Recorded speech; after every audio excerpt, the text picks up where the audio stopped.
A parasitic creature had attached itself to the young Yoshino's hand, a secret that was unexpectedly captured on camera by a private investigator. Reacting instantly, the parasite shattered the detective's device and moved to eliminate the witness. But Yoshino, driven by his humanity, wrestled with the creature, refusing to let it kill. "Run!" he shouted to the detective. In a flash, the parasite extended itself like a blade, striking the fleeing man's heel. It then detached completely from Yoshino, giving chase. Though it reached the detective quickly, its current form was too light to deliver a fatal blow. Worse yet, it could no longer stray far from its host. Helpless, it could only watch as the investigator escaped. Returning to Yoshino, the parasite urged a more aggressive approach. But Yoshino, gentle by nature, resisted the idea of taking lives even as it became clear that both he and the parasite were the ones being hunted. Whoever was behind the investigation had targeted them specifically, and the stakes were rising. After a short struggle, the parasite suddenly grew exhausted and retreated into dormancy. Later, as they reviewed the images stored in the broken camera, the truth sank in: they had been under surveillance for some time. If the pursuer was with the police or the media, exposure would mean capture, experimentation, and a life as lab subjects.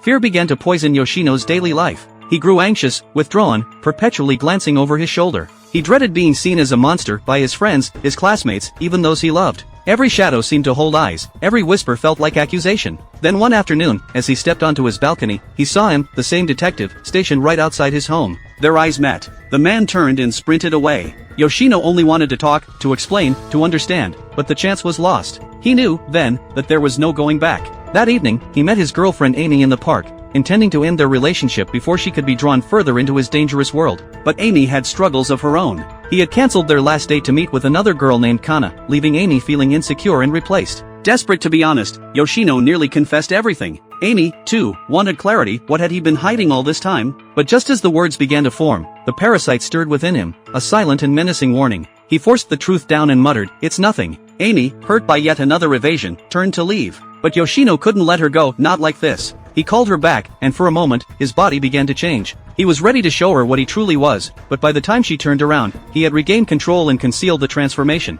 "Never mind," he said softly. "It's okay." Under the parasite's relentless threat, the secret remained imprisoned within him, unspoken, but screaming to be heard.